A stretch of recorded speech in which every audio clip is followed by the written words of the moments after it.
தொழில் ஸ்தானத்தில் ராகு இருக்கும் பொழுது சில மாற்றங்களை தொழில் ஸ்தானத்தில் கொடுக்க போறார். ஒரு விஷயத்திலிருந்து இன்னொரு விஷயம் தாவுறது, ஒரு அந்நிய விஷயத்துக்குள்ள போகிறது, ஒரு புதிய ஒரு வர்த்தகத்துக்குள்ள போகிறது, இம்போர்ட் எக்ஸ்போர்ட் மாற போகுது, வெளிநாடு தொடர்பு, டிராவலிங்கு, கடகத்திலிருந்து விருச்சிகம் வரைக்கும் அந்த 4 மாதங்கள் சுக்கிரன் வந்து சஞ்சரிக்கிறார். அதுல குறிப்பா துலாம் ராசியில வரும் பொழுது ரிஷபராசிக்காரர்களுக்கு வருடத்தின் கடைசி 4 மாதங்கள் ஓரளவுக்கு நம்ம செய்யக்கூடிய சுப விஷயங்கள், முதலீடா இருந்தாலும் முதலீடு, வியாபாரம், வேலை மாற்றம். வணக்கம் டிவோட்டி நேஷன் தமிழ் சேனல் நேயர்களே, நான் உங்கள் அன்பான சயின்டிபிக் வேதிக் அஸ்ட்ராலஜர் அஸ்ட்ரோரஞ்சி பேசுகிறேன். நல்லது நினைப்போம், நல்லதே நடக்கும். ரிஷபராசிக்காரர்களுக்கு 2025 கடைசி 4 மாதங்கள், அதாவது 120 நாட்கள் எப்படி இருக்க போகுதுன்னு பார்க்கும் பொழுது, செப்டம்பர் மாதம், அக்டோபர், நவம்பர், டிசம்பர், இந்த 4 மாதங்கள் வந்து வருடத்தின் இறுதி பகுதியாக வரும்பொழுது அது எது மாதிரி ஒரு பலாபலன்கள் காத்திருக்கிறது ரிஷபராசிக்காரர்களுக்கு சற்று துல்லியமாக பார்க்க போறோம். சயின்டிபிக் வேதிக் அஸ்ட்ராலஜி முறையில் பார்க்க போறோம். ரிஷபராசிக்கு சனி 11ஆம் இடத்துக்கு கடந்த 4-5 மாதமாக ஆண்டின் ஏப்ரல் மே மாதத்திலிருந்து 2025 இருந்து சனி 11ஆம் இடத்துக்கு வருவது பார்த்தீங்கன்னா ஒரு நல்ல அமைப்பு. வாழ்க்கையில் சில விஷயங்கள் வந்து கொஞ்சம் செட் ஆன மாதிரியும் சில பிரச்சனைகள் வராத மாதிரியும் கொஞ்சம் ஸ்மூத்தாக போகக்கூடிய அமைப்புக்கு தான் இந்த 11ஆம் வீட்டு அதிபதியாகிய 11ஆம் வீட்டில் இருக்கக்கூடிய சனி. குரு 2ஆம் இடத்துல இருக்கிறதும் நல்லது தான். ஏன்னா குடும்பம், தனம், வாக்குஸ்தானத்தில் குருங்கிற ஒரு சுபகாரம் இருக்கிறது 8ஆம் வீட்டையே கனெக்ட் பண்ணுறது பார்த்தீங்கன்னா கொஞ்சம் பண விஷயத்துக்கு, அடுத்தவங்க பணம், இன்ஹெரிட்டன்ஸ், பார்ட்னர் ஒய்ஃப் மூலமாக வர்றது, பார்ட்னர் மூலமாக வர்றது, உயில் மூலமாக வர்றது, செகண்டரி இன்கமாக வருவது, பல சோர்ஸில் வருவது, வரவேண்டிய பணம் வருவது, முதலீடு செய்தது லாபம் வருவது, அது மாதிரி சில விஷயங்கள் வந்து பண விஷயத்துக்கு பரவாயில்லை. சனி 11ஆம் இடமும் அருமையான அமைப்பு.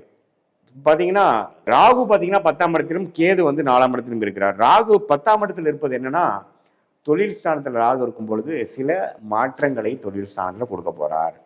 ஒரு விஷயத்திலிருந்து இன்னொரு விஷயம் தாவுறது, ஒரு அந்நிய விஷயத்துக்குள்ள போகிறது, ஒரு புதிய ஒரு வர்த்தகத்துக்குள்ள போகிறது, இம்போர்ட் எக்ஸ்போர்ட் மாற போகுது, வெளிநாடு தொடர்பு, டிராவலிங்கு, அதர் லாங்குவேஜ் பேசக்கூடியவங்க, அதர் ரேசஸ் உள்ளவங்க, நம்ம சர்க்கிள் விட்டு அடுத்த சர்க்கிளோட நம்ம டீல் பண்றது, அது மாதிரி விஷயங்கள் அந்த ராகு கேதுகள் வந்து 4 10ஆம் இடத்துக்கு சம்மந்தப்படும் பொழுது வரும். இதே 4ஆம் இடத்துல கேது வரும்போது இடம் சார்ந்த விஷயங்கள், தாயார் சார்ந்த விஷயத்திலையும் கொஞ்சம் அக்கறைகள், சில விஷயங்கள் தேவைப்படும்.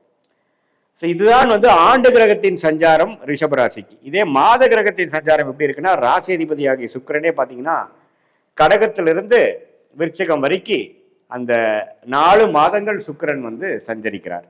அதுல குறிப்பா துலாம் ராசியில வரும் பொழுது 6ஆம் இடத்துல வலுக்கிறார், ஆட்சி பலம் பெறுகிறார், குரு பார்வை பெறுகிறார். ஸோ கொஞ்சம் கடன் வருவது, ஒரு சுப கடனா வருவது, குடுக்கல் வாங்கல் மூலமாக ஒரு பெனிஃபிட் வருவது, வெளிநாடு விஷயங்கள், ஒரு சுப முதலீடு, சுப செலவுகள், அது மாதிரி விஷயங்கள்லாம் பண்ணக்கூடியது, இன்வெஸ்ட்மெண்ட், அது மாதிரி விஷயங்கள்லாம் நல்லா இருக்கு. ராசி அதிபதி உச்சம் பெறுகிறார், 5ஆம் இடத்துல நீச்சமா இருந்தாலும் நீச்ச பங்கம் ஆகிறார். ஸோ ஓரளவுக்கு நல்ல அமைப்பு தான். ராசி அதிபதியோட சஞ்சாரங்கள் வந்து பரவாயில்லை, குரு பார்வையும் பெறுகிறார்.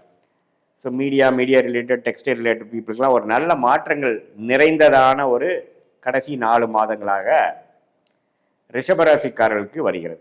இதே பார்த்தீங்கன்னா சூரியன், புதன், செவ்வாய் சஞ்சாரமும் பரவாயில்லை. செவ்வாய் பார்த்தீங்கன்னா 7ஆம் இடத்திலே ஆட்சி பலம் பெற்று வரும்பொழுது சில குடும்பத்தில் கொஞ்சம் அப்ஸ் அண்ட் டவுன்ஸ் இருக்கக்கூடிய அமைப்புகளுக்கு, கருத்து வேறுபாடுகள், கணவனா இருந்தா மனைவி, மனைவியா இருந்தா கணவனுக்குள்ளேயே கொஞ்சம் சுணக்கங்கள் வரக்கூடிய அமைப்புகள் உண்டு. ஸோ அதுல மட்டும் கொஞ்சம் இருக்கணும். ஏன்னா அது குரு பார்வையும் இல்லாமல் இருப்பதனால உறவுகள், பங்குதாரர்கள், நட்பு விஷயத்துல எல்லாம் கொஞ்சம் அக்கறை தேவைப்படுகிறது. மற்றபடி பண விஷயத்துக்கு அருமையான பலன்கள்.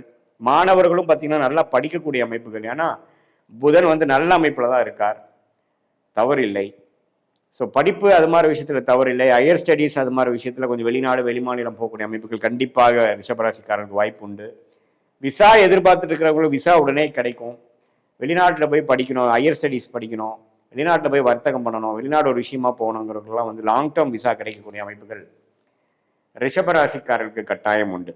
ஸோ இத்தகைய ஒரு அமைப்புகள் வந்து ரிஷபராசிக்காரர்களுக்கு மாத கிரகமும் ஆண்டு கிரக சஞ்சாரமும் ஓரளவுக்கு நல்ல அமைப்பில் இருப்பதனால அந்த பூரிப்பு, அந்த வெற்றி, அந்த ஸ்மூதான ஒரு அமைப்பு எல்லாமே ஓரளவுக்கு பரிபூர்ணமான அமைப்பு இருக்கும். கடந்த 2 வருஷத்துல செய்த உழைப்புக்கு தகுந்த ஒரு நல்ல பலனை ரிஷபராசிக்காரர்கள் அனுபவிக்கக்கூடிய அமைப்புக்கு வந்து கொடுக்கக்கூடிய அமைப்பு இருக்கு. அதே மாதிரி சுக்கிரன் 7ஆம் இடத்துக்கு வரும்பொழுது இல்லற வாழ்க்கை, அதாவது திருமண தடைகள் நீங்கக்கூடிய அமைப்புகள் உண்டு, காதல் கை கூடக்கூடிய விஷயங்கள் உண்டு, நட்பு புதிய ஒரு தொடர்பு மூலமாக ஒரு நல்ல ஒரு growth, சோஷியல் லைஃப் இம்ப்ரூவ் ஆகுறது, அது மாதிரி சில விஷயங்கள்லாம் உண்டு. ஸோ ஸ்டாக் மார்க்கெட், இன்வெஸ்ட்மெண்ட், முதலீடு அது மாதிரி விஷயத்தில் இருக்கிறவங்களுக்கும் நல்ல பெனிஃபிட் உண்டு. ஸோ இந்த ஒரு அமைப்பு பார்த்தீங்கன்னா ரிஷபராசிக்காரர்களுக்கு வருடத்தின் கடைசி 4 மாதங்கள் ஓரளவுக்கு நம்ம செய்யக்கூடிய சுப விஷயங்கள், முதலீடாக இருந்தாலும் முதலீடு, வியாபாரம், வேலை மாற்றம், அரசு சார்ந்த விஷயத்தில் வந்து ஒரு அடுத்த லெவல் போகக்கூடிய ப்ரமோஷன், அது எல்லாமே கிடைக்கக்கூடிய அமைப்புகள் இருக்கு.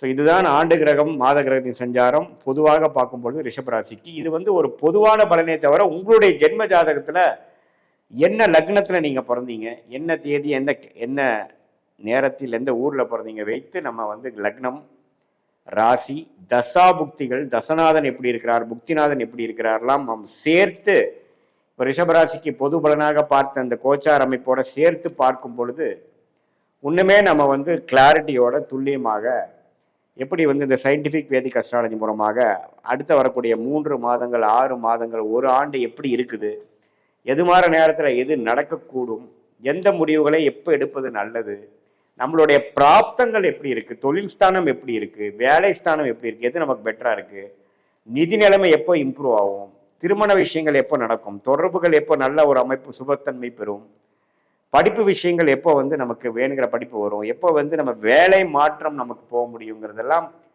துல்லியமாக எந்தவித மூட நம்பிக்கையில் போகாமல், பரிகாரங்கள் அது மாதிரி விஷயத்துக்கு போகாமல் துல்லியமாக உள்ளது உள்ளவாறு பார்க்கக்கூடிய ஒரு அமைப்பு வந்து சயின்டிஃபிக் வேதிக் அஸ்ட்ராலஜி முறையில் ரிஷபராசிக்காரர்களுக்கு ராசி அதிபதி தசா, அந்த அந்த ஒரு கிரகத்தோட அமைப்பு எந்த நட்சத்திரத்தில் இருக்காங்க, கோச்சார் அமைப்பு, ஆண்டு கிரகத்தின் அமைப்பு எப்படி, மாத கிரகத்தின் அமைப்பு எப்படி, இப்போ போயிட்டு இருக்கிற தசாபுக்திகள் எப்படி இருக்கு, எந்த நட்சத்திரத்தில் இருந்து அந்த தசைகள் நடத்துகிறார்கள், அந்த தசநாதன் உங்கள் லக்னத்துக்கு எத்தகைய ஒரு ஆதிபத்தியம் பெறுகிறார்கள், எந்த ஆதிபத்தியம் இப்போ செயல்பட்டு கொண்டிருக்கிறது, புக்திகள் என்ன நடக்குது, புக்திநாதன் எப்படி இருக்கிறார், கோச்சாரத்தில் எப்படி இருக்கிறார், அந்தரங்கள் சூக்ஷமம், புக்தியை டிவைட் பண்ணால் அந்தரம் சூக்ஷமம் வரும், அவங்களா எப்படி இருக்காங்கிறதெல்லாம் பார்த்து இப்போ ஓவராலாக பொதுவாக பார்த்தது வந்து இன்னுமே துல்லியமான சில முடிவுகளை, ப்ரிடிக்ஷனை எடுத்து அது மூலமான நீங்கள் முடிவுகளை எடுக்கும் பொழுது சமயம் விரயங்களை தவிர்த்து, தேவையற்ற